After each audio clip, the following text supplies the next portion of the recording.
Hey guys, Yuriofwind here, and I'm back. For reals this time, mostly. My lump for the most part is taken care of, and I'm on brand new antidepressants, which are lovely, though that could just be the antidepressants talking. Now, I believe before I left you last time, I said that the next video I did would be Gundam related, and while I'm still working on that, and the gaming mysteries and some other stuff because I'm so fucking behind at this point, I've been getting a lot of requests lately to tell a little story, because it's been about 6 months. It's been a while now since I've told a story, and some of you like this segment for some reason. Perhaps it's because I don't censor the word shit.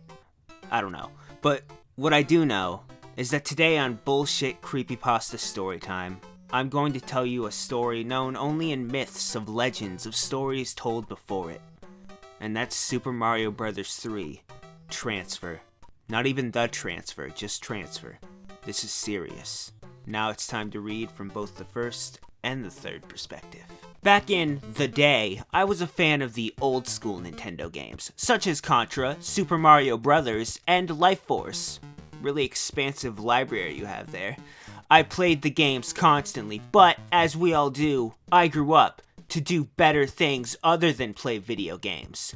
Like write crappy stories about said video games. My English teacher said that I was special and that I could do anything what I wanted with my life, and so here I am. One spring morning, oh, look at that spelling. It was the saddest spring morning ever in 2011. I decided that I wanted to relive my childhood by bringing up my old Nintendo from my basement. This turned out to be a bad idea though. God, I can't wait to see what's gonna miss. It was dark down there, and I was tired, so I went to bed deciding that I would play it tomorrow.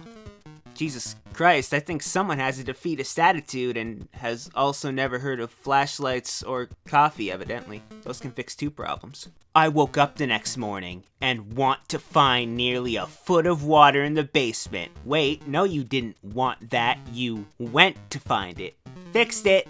You're welcome, by the way. But oh no, water! I looked outside and there was dirt everywhere. I turned on the TV and the newscasters were saying that this was the storm of the century.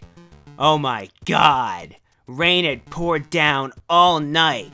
Under normal circumstances, this wouldn't be viewed as a storm of a century, but this story was shot and filmed in California, where rain is an abnormality. So my condolences to the families. Anyways, time to drain the basement. And after that annoyance of natural disasters was over, I searched for my Nintendo. I mean, sure, there could be people dead outside, lying in the streets, dead. I should help them, but Nintendo important. I eventually found it, and it was just fine. Yay. Just above where the water was, but the games weren't. Aww. They were soaked. I dried the games off and went upstairs to document more mundane things happening in my life right now. I tried the games in my Nintendo. Obviously, they didn't work. Stupid. I didn't have time to play around with them either, since I had a full-time job. So, comma, in the wrong place, I called my friend Ted. Good old Ted. Ted was my old college buddy who didn't currently have a job because he was only interested in computer hacking / modding and was recently laid off. And now that I've divulged the private information of my dear pal Ted, let's keep reading. Ted! I asked Ted. Ted was his name, by the way. Could you fix my Nintendo games for me? I would have just bought new ones, but I was saving up to buy a wedding ring. Of course you were. To propose to my girlfriend. You're not even progressive. You're not going to propose to Ted? Fine. Of course you're going to do that. But she was currently out of town. And Ted owed me a favor anyways. He said sure, but he didn't say it normally. It was kind of dark and mumbled, as if he didn't really like talking to me. But I'm so lovable, so that can't be the case.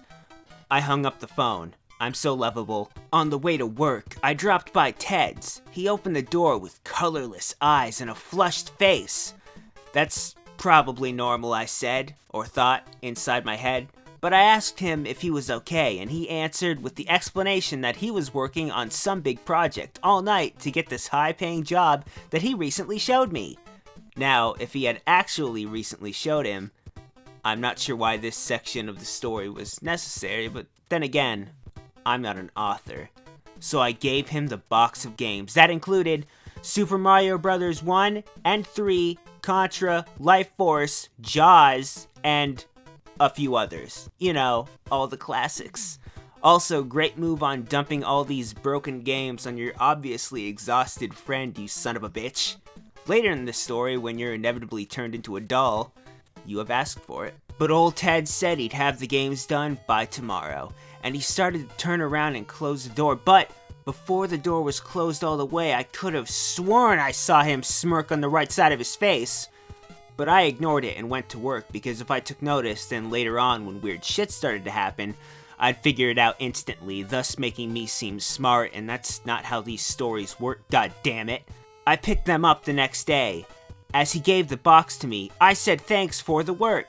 He replied with, "You're welcome," in a melodic and dark voice, with a small smile, almost as if he enjoyed my company, but that couldn't be possible. I suck, so again I ignored him, presumably shut the door in his face, and drove home to play my functional Nintendo games, though I would like to know you could have just downloaded an emulator and saved yourself like 2 weeks. I know it doesn't really do you any good now, I'm just saying. It was 7 o'clock. Note that whether it's PM or AM is not specified, which means the author is most likely dead. The sun was going down. Okay, it's PM, and I plugged in the system. I played most of the games the next few hours.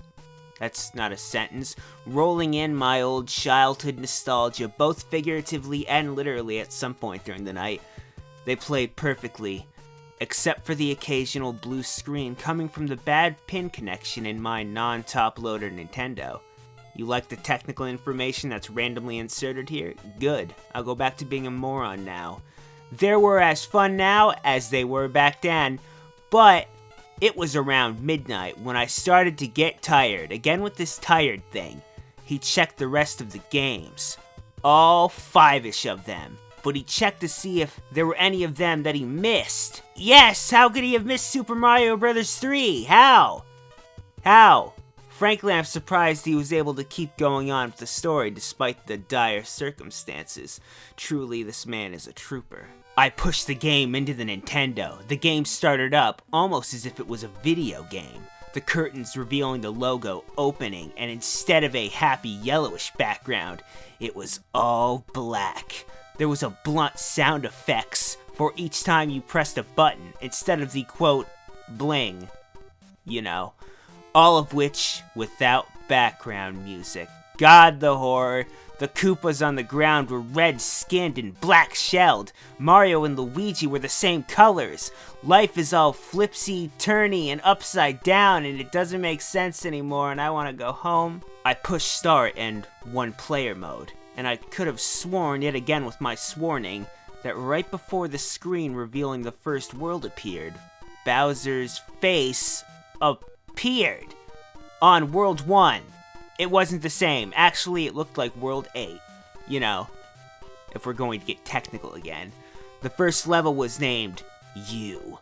As I started the level, eerie music that sounded similar to the original music if it were edited, only to be slow and depressing. Yes, I know what audio is and how editing affects it. Thank you very much. The level itself was a swarm of tanks. Of course it was, like in the original World 8 from the normal game, but it wasn't possible to beat. There was no end. I just played until I died, and see, that's where your defeatist attitude is getting in the way of you accomplishing things in life. Go out there and be somebody. Write another story. I was then forced onto the next level titled R. I landed right on top of it. As soon as the level opened, I fell into a pit. Sure you did. Hearing a faint scream, 8-bit and all crackly, I then spawned on the world map and realized the 6 remaining levels and my 6 remaining lives. Neither of these numbers could possibly be leading up to a cliche 666 reference. I'm not sure, but there was one of the hands from the original games at the end of the 8 levels instead of the 5 at the middle of the world. What the fuck are you going on about? As I played the remaining non-winnable levels, I got to the last level because apparently I'm just that fucking good. And with 1 life left, it was called Infected. This story is worded very well with words, and I'm not at all sickened by it. But wait! The levels had chronological names. How do I even know what that word is? It's spelled out, "You are cursed, now prepare to be infected." And okay, I've got to say that I don't think 3 words can spell out a sentence that is more than 3 words. Again, no author, just going off of my women's intuition, I guess. But then I entered the final level. I died at the last level and had 0 lives. And did I mention that this was the final level? I was expecting a game over screen as usual, but instead, I went to the world screen. I went over to the hand that dragged my down. This is not English anymore. The game suddenly crashed and the screen was black. Then, a loud crackling sound came to my right. It was my actual window. But don't worry, it wasn't broken. It was just cracked. Arthur's heart was pounding.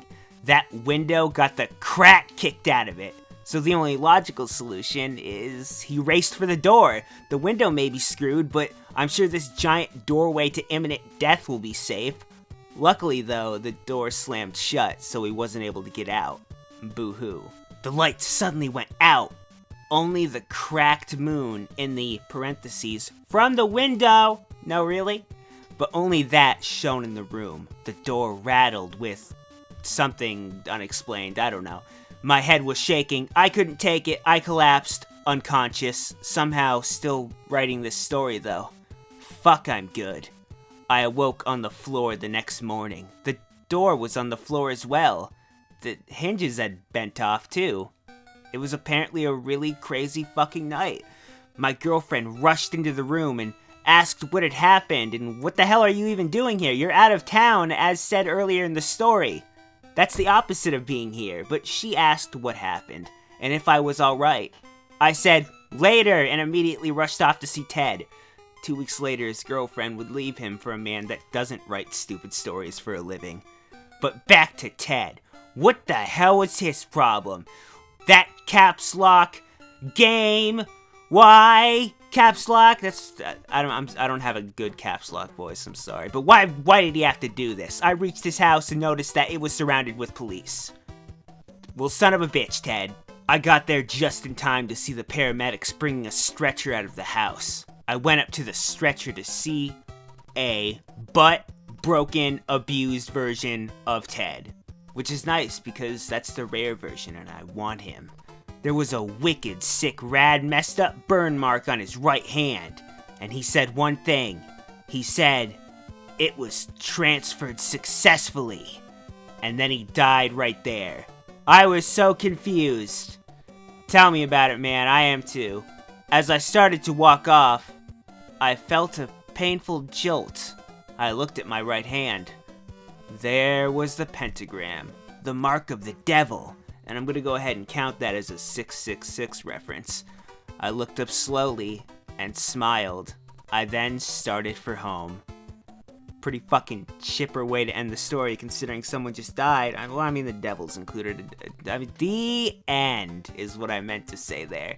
Normally I would add at least a little analysis to the story, but I won't lie, I kept clocking out, and I'm not really sure what the transfer thing meant, or where. I really don't have any recollection of the first, or the last 14-ish, 15 minutes. I don't remember anything, though I did learn something today. You see, just because the Creepypasta wiki said that they were cleaning up their site and getting rid of all of the shit stories, that doesn't mean they're actually all gone. And that's why I, Yuriofwind, terrible story warrior, will remain on this earth. To every once in a while, give you a fix. And now I'm off to save someone else and finish that Gundam video and the gaming mysteries and really just get back on schedule. This has been Bullshit Creepypasta Storytime. Thanks for watching. Here's an end slate. It's a bird, it's a plane, it's a thing at the end of the video that I haven't actually done since, I think, November of last year. November of last year. That was so long ago. Hey guys, Yuriofwind here, and welcome back to End Slate. You just watched the Bullshit Creepypasta Storytime on Super Mario Bros. 3 Transfer. That was a spiffy little tale, was it not? I hope you enjoyed the video. I understand I haven't done one of these stories in a while, so I'm not really sure if I sounded too rusty. I think my voice has gotten better, though. But yeah, there's that. I did a new one, because a lot of people were asking me to do a new one, and I didn't want to let you guys down. I know I should also probably work on a new Obscure Gaming, but first I want to do that Gundam video and the Gaming Mysteries, and then maybe a little bonus video, something like that. But we'll cross that bridge when we get there, because I still have to get back on the road to making videos. But anyways, Ed Slay, the thing where I kind of dance around recommending things, and I'm going to have to start putting annotations and stuff back on these, which that's going to be a bummer. Anyways, what is important is that I need to recommend videos, because that's what you do in these End Slate things. So let me tell you about videos. The first video I want to recommend is Gaming Mysteries, and let me tell you something, it's the last video I did. Gaming Mysteries on 2 canceled Nintendo 64 games, Fire Emblem 64 and Pocket Monsters RPG. Yes, I know Pocket Monsters RPG is kind of a redundant title considering the series, blah blah blah. A lot of people told me that never showed up in their subscription box. Doesn't really surprise me considering how well YouTube works. So if you missed out on that and you would like to go watch it, then you may do that. If you do not want to, then you do not have to. As for the other video I'd like to recommend, I would like to recommend a video I did at the beginning of last year, which was on Obscure Gaming on a bootleg Pokemon game, because talking about bootlegs is my shit, even though I haven't done it in a while. Pokemon Stadium. I talked about that 2012. Was it even 2013 or was it 2012? I don't even remember. But I did do a video on that, and I did start the year off in that way. And I'm hoping maybe if I remind people what Obscure Gaming was, then it'll be easier to do a new one of those.